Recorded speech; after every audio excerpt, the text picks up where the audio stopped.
Olá pessoal, estou de volta.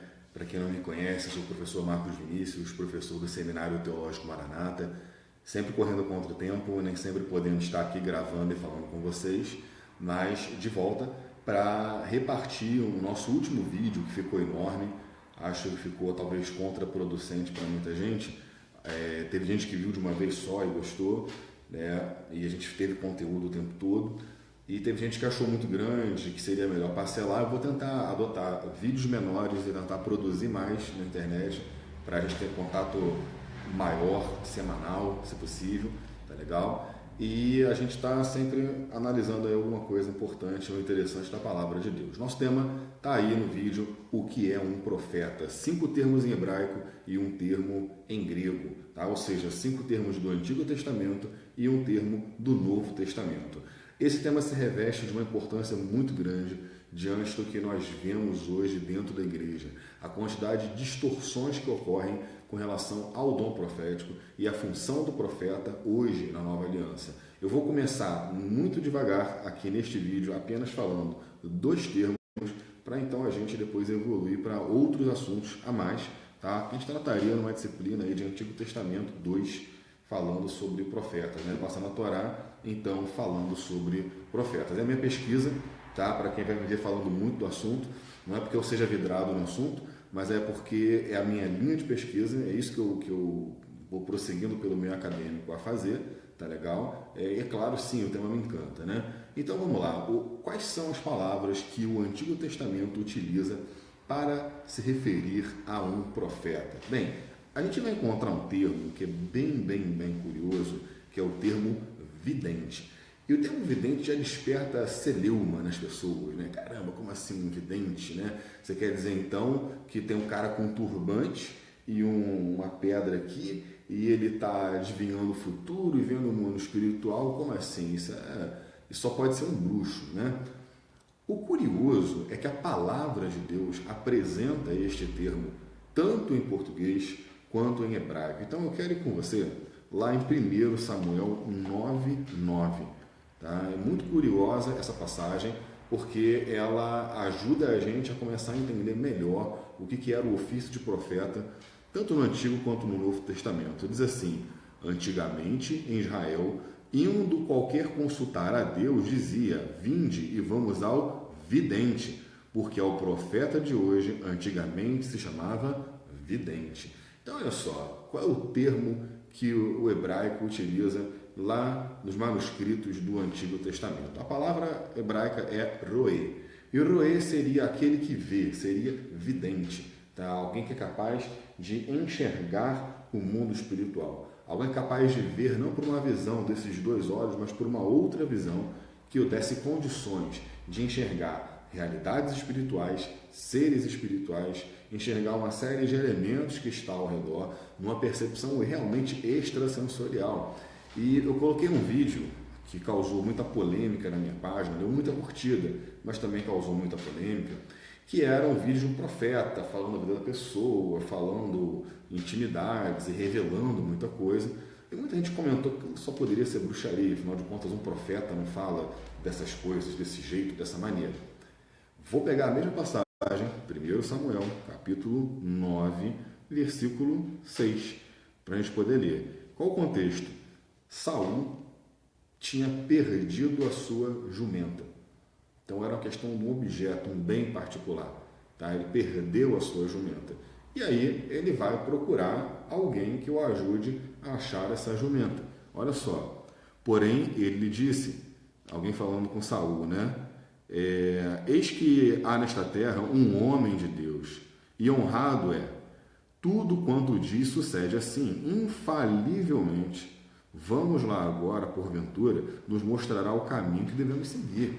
Olha que curioso, para um caso muito pessoal, personalíssimo, né? Assim, tipo, procurar a sua própria ovelha, você perdeu, vamos consultar um vidente, vamos consultar um homem de Deus, né? Mas será que esse indivíduo não deveria falar somente das coisas de Deus?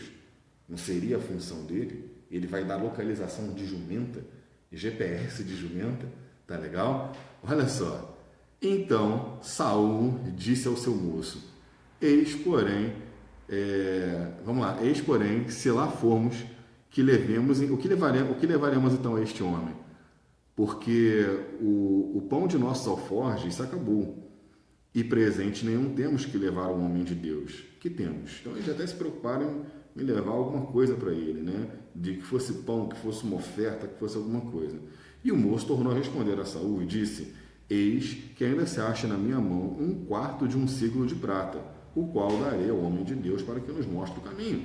Então, muito curioso esse aspecto, tá? De oferta, né? Poxa, eu vou ofertar, você vai me mostrar o caminho, tá? Embora o profeta não dependesse do dinheiro, e de fato o profeta de verdade não depende do dinheiro, antigamente em Israel, quando alguém consultar a Deus, dizia assim: e vamos ao vidente, porque o profeta de hoje, antigamente, se chamava vidente. Então Saul foi, encontrou Samuel, Samuel lhe revelou a localização da jumenta e tudo ficou muito bem. Então a gente começa a ver que os profetas, nesse caso os videntes, não eram pessoas comuns. Não eram pessoas que abstratamente enxergavam conceitos da palavra de Deus apenas, mas enxergavam realidades espirituais e tinham acesso a informações que as pessoas comuns não tinham. Esses eram os videntes, esse era o roê, esse era aquele que tinha capacidade de enxergar o mundo espiritual e ver coisas que os outros não poderiam ver. Agora, qual a importância de se falar então de profeta? Vamos tentar entender antes de prosseguir nos termos. Pessoal, toda religião de Israel é revelada. Assim diz o historiador Samuel Schultz, tá? Autor do livro História de Israel. A religião de Israel não é discussão de filósofos. A religião de Israel não é debate na ágora. A religião de Israel não é filosofia. A religião de Israel é algo revelado por Deus. E esse indivíduo mais primitivo, mais antigo, chamado roê, vidente, era alguém que se sensibilizava para escutar a voz de Deus, para falar com Deus, para ver a Deus, porque evidentemente a ideia da vidência é que em vendo, enxergando o Senhor, enxergando o anjo do Senhor, enxergando o seu mensageiro, naturalmente, né, a clareaudiência, a capacidade de ouvir aquilo que era dito também estaria junto com esse tipo de dom espiritual. Então, naturalmente, né, a vidência puxa a audição espiritual. E tudo isso se conecta em uma coisa só, num grau muito mais avançado de uma busca espiritual. Roê, essa é a primeira palavra. Segunda, vamos ter a palavra profeta, literalmente como a gente utiliza, navi. O que é um navi? Navi é aquele que fala, é um porta-voz. É muito curioso quando Moisés fica constrangido de que ele tenha que falar com Faraó, né? E ele argumenta com Deus: não, eu não posso, né, falar porque eu sou gago, eu tenho um problema de língua, ou tenho dificuldade com a língua egípcia, ou o que quer que seja, né, a timidez de Moisés e por aí vai. É curioso o que Deus fala com Moisés. No capítulo 7 de Êxodo, ele diz assim: então disse o Senhor a Moisés: eis que te tenho posto por Deus sobre Faraó, e Arão, teu irmão, será o teu profeta. Olha que curioso. O fato de que Moisés iria entregar a palavra de Deus e que Arão seria o profeta de Moisés, não o profeta de Deus. É claro que ele, né, em última análise, era um profeta de Deus, mas ele era porta-voz de Moisés, navi. Ele era um porta-voz, ele falava em nome de alguém, ele falava por alguém, ele falava como se fosse por procuração, né? Alguém com autorização para falar em nome daquela pessoa. Então, o que é um profeta? Um profeta é alguém que tem relação com isso, né? Com transmitir o desejo, a vontade, a intenção, aquilo que está no coração de Deus para alguém. E não somente algo para ser dito sobre o presente, mas necessariamente a palavra navi, em hebraico, ela é conectada com a palavra nevoá, e nevoá é profecia, tá? Ou seja, se refere a algo que fala do futuro. Muito embora em outros vídeos eu vou ressaltar com vocês que o profeta era alguém que falava também do presente, e especialmente falava às vezes mais do presente do que do futuro, para exortar o povo a largar os seus pecados, a soltar suas impurezas, a abandonar os seus maus costumes, tá? Mas evidentemente não dá para negar que o profeta, mais uma vez, não é simplesmente alguém que acha que pode falar, mas de fato alguém que ouve audivelmente a voz de Deus, essa voz tão assustadora que quando fala, ela parece que vai destruir quem ouve essa voz. O que é muito curioso, o povo de Deus, quando ouviu a voz de Deus lá no Êxodo, Deus falando com todo o povo, de uma vez só, uma revelação coletiva, eles tremiam de medo, eles tinham medo de morrer. E a sensação deles, dependendo da tradição que você vai ler no meio judaico, a sensação deles é que eles morriam a cada vez que Deus falava. E a cada mandamento, uma sensação de morte, uma sensação de separação, né, de alma e corpo. E diante daquilo, eles falaram para Moisés: Moisés, por favor, que Deus não fale conosco, Deus fale contigo, porque a gente não vai aguentar, está com medo. E aí se estabeleceu que Moisés então ouviria o resto, o que até certo ponto é bom, porque as pessoas poderiam cada um fazer a sua própria interpretação da Torá. Moisés desce do monte com a Torá, não só os 10 mandamentos, tá? As tábuas, mas ele desce também com a Torá Shebestav, a Torá escrita, e a Torá Shebelopé, a Torá oral, ou seja, ele desce com a Torá na sua forma escrita para quem pudesse ler naquela época, e ainda desce com a interpretação, que ele vai numa cadeia, depois passando para Josué, para os sábios, e isso tudo vai seguindo, que a gente vai ver depois com calma. Não é hoje nosso tema tratar disso aqui. Primeira palavra, vidente, roê. Segunda, profeta, navi. Terceira palavra lá no Antigo Testamento para profeta é rosê. Rosê, plural rosim, tá? É visionário. Assim traduz José Luiz Sicre, um grande doutor, especialista em Antigo Testamento. Ele vai chamar rosê de visionário, e visionário traduz para a gente uma noção de que quem tem visões, ideias inovadoras, idealista, utopista. É alguém que tem uma revelação muito além do normal, uma mentalidade muito além da sua época. Mas não é simplesmente questão de uma reflexão ou meramente de um insight humano, mas alguém que de fato tem uma comunicação com Deus. Não é à toa que a palavra rosê é da mesma raiz de larzot, e larzot em hebraico é prever, ou seja, está muito parecido com o navi, profeta, nevoar, profecia, rosê, visionário, larzot, prever. Tá? Então está ligado mais uma vez a uma previsão, ou seja, alguém que tem uma capacidade extrasensorial, uma sensibilidade para estar num contato mais profundo com Deus, uma intimidade de santidade que permita a ele manter um contato com Deus para então ele enxergar algo, para então ele entregar algo. Tá legal? Mais uma vez, não se trata aqui do conceito, como seria no espiritismo, de uma apenas mediunidade. A fulana é médium, então os espíritos falam com ele. Não é isso. Tá legal? É sim uma sensibilidade buscada como dom espiritual, tá? É uma sensibilidade que só ocorre quando Deus se manifesta no profeta e então o usa como um instrumento de comunicação da sua vontade. Tá legal? Agora, 3 palavras até agora, a gente vai ver lá para 1 Crônicas 29, um resuminho bem interessante de como Deus, né, como um povo, né, chamava ali os seus guias espirituais. Diz assim: os atos, pois, do rei Davi, assim os primeiros como os últimos, eis que estão escritos nas crônicas de Samuel, o vidente, e nas crônicas do profeta Natã, e nas crônicas de Gade, o vidente. Então, olha só, ele usa aqui, tá, 3 profetas usando classificações para eles. Samuel, o vidente, vamos lá para o hebraico, é Shemuel Ha-Roê.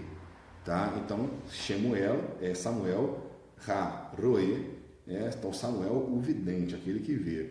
Depois ele vai dizer do segundo profeta, e nas crônicas do profeta Natã Hanavi, olha só o termo, tá? Então ele já vai para um segundo termo de profeta, eles conheciam essas classificações, e depois ele fala, e nas crônicas de Gade, o vidente, aí é que a tradução não ficou bem feita, Gad Ha-Rosé, então Gad, né, ou Gad em português, Ha-Rosé, o visionário, tá? Seria essa terceira palavra para o profeta. 1 Crônicas 29, então, faz para a gente esse favor de resumir 3 categorias que já eram do entendimento das pessoas daquela época. Mas eu prometi para vocês 5 palavras, tá, no Antigo Testamento. Vamos lá para a quarta, então. A quarta palavra para designar um profeta no Antigo Testamento é homem de Deus. E homem de Deus em hebraico é Ish Elohim. Ish Elohim, Ish em hebraico é homem, Elohim é Deus. E você vai entender, mas é só o quê? Um homem de Elohim? Olha só, atenção. Não é simplesmente uma designação como você faz hoje em dia, quando você olha para alguém que é muito fiel e fala assim, fulano é muito fiel a Deus, fulano é um homem de Deus. Não é isso. A designação naquela época, naquele contexto, era outra. A designação aqui era de alguém que tinha uma relação estreita com Deus, a ponto de operar maravilhas, um taumaturgo. Repara uma coisa, o Zohar, o livro máximo da mística judaica, vai considerar o homem de Deus, o Ish Elohim, né, o de Deus, como um adjunto adverbial de matéria. Igual fala para você copo de vidro, a matéria qual é? É vidro. Igual fala para você assim, olha, é faca de aço. Qual a matéria? Matéria é aço.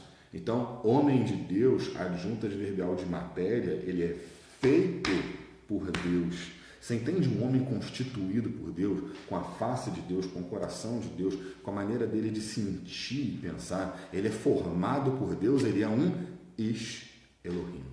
Tá? Então isso é muito curioso, é muito forte e mais uma vez quebra essa ideia de uma mera mediunidade. Tá? É alguém que tem contato estreito com Deus, tem intimidade com Ele, é alguém que está ali próximo e por isso tem carta branca para agir, para fazer, para ser como Elias, que vai dizer assim, sob a minha palavra não vai chover durante 3 anos.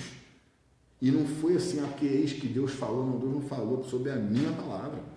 E Deus está lá assinando embaixo.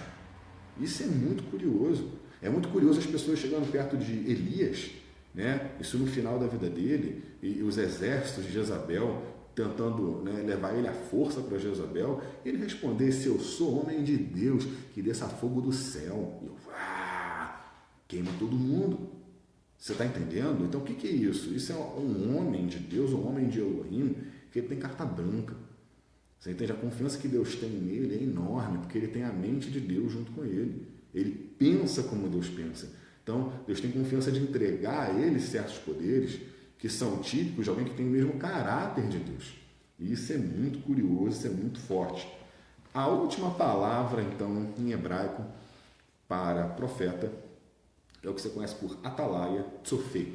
O que é tsofé? Tsofé é um vigia, é um sentinela, é alguém colocado no alto de uma torre, numa posição estratégica, numa postura que permite a ele não só enxergar aquilo que está ao redor, mas dar alerta de algo para as pessoas. O que é um tsofé? Tsofé é uma pessoa que é um intercessor. O tsofé é alguém que está atento por toda uma família, por todo um estado, um bairro, um estado, uma pátria.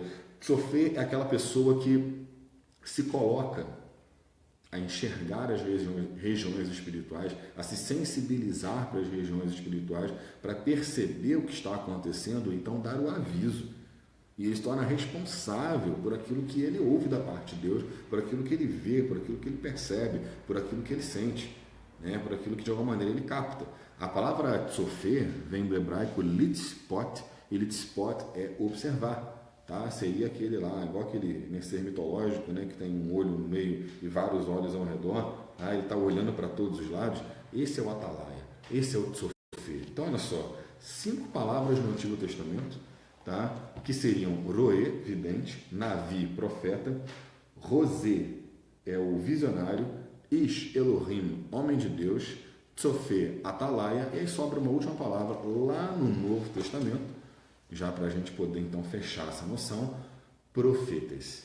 E profetas não era usado só para os profetas de Deus, era usado para Apolônio de Tiana, por exemplo, um grande e conhecido profeta pagão no meio grego, era usado para o oráculo de Delfos, era usado para diversos outros profetas com a mesma noção de pró, em grego, que é antes, e femi, que é falar. Então, o que é pró-femi? É falar antes. Mais uma vez, a noção do futuro está aí. Mais uma vez, uma noção da percepção dos fatos, de uma sensibilidade além do normal para conseguir captar e comunicar. Tá? Então, a Apolônio de Tiana é um exemplo bem interessante. Eusébio de Cesareia, um cristão no século III, como historiador cristão, reconhecia, por exemplo, os milagres que Apolônio de Tiana era capaz de fazer. Reconhecia a sua taumaturgia, a capacidade de gerar coisas sobrenaturais, mas considerava a sua taumaturgia obra de daimones ou demônios. Então, o que eu quero deixar para vocês é 5 palavras para a gente começar a compreender melhor o fenômeno do profetismo e entender uma coisa como uma lição prática para a gente. Já que a gente entendeu já o que é um profeta, em breve eu vou falar o que é um falso profeta, tá? Mas fica para o próximo vídeo.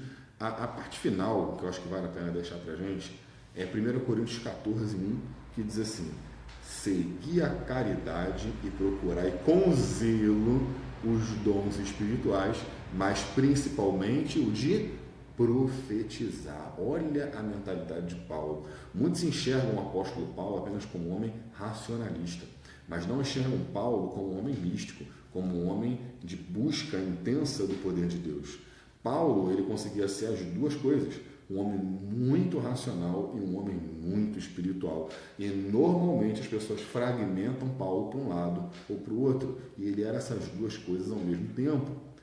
E ele recomendava à igreja uma vida em relação à profecia, que a igreja tivesse um fogo, tivesse uma busca, tivesse um zelo em ir atrás desse dom, em buscar esse dom, para que Deus pudesse usar cada uma daquelas pessoas individualmente com este dom de profecia.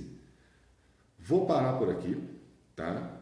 Próximo vídeo a gente vai falar já sobre os falsos profetas, mas eu acho que a gente já tem uma geral aí do Roê, vidente, Navi, o porta-voz, o Rosé, visionário, Elohim, o homem de Deus, no caso o imperador de milagres, o Tsofé, atalaia, e o Profetas, que é o profeta, aquele que fala antes, tá? Para daí a gente começar a ver os meandros, as sutilezas daquilo que a gente tem que saber para não vir a ser enganado.